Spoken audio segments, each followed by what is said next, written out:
The worst feeling when flying a drone is to crash it or lose it. And usually those two things go together. And that's why you buy one of these.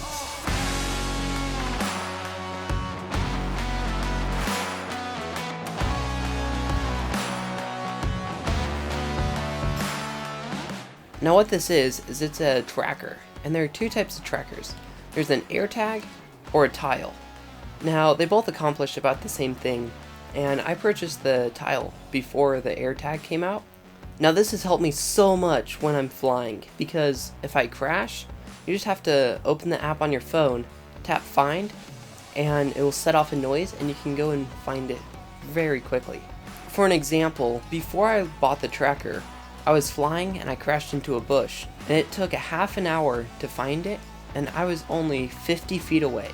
Take the same scenario, whereas I was flying and I lost connection, and I found it in 5 minutes. And it's very easy to attach. It's a really amazing thing to have. It's very easy to set up, and it can save you such a big headache. I'm Zane Shaw, and keep flying.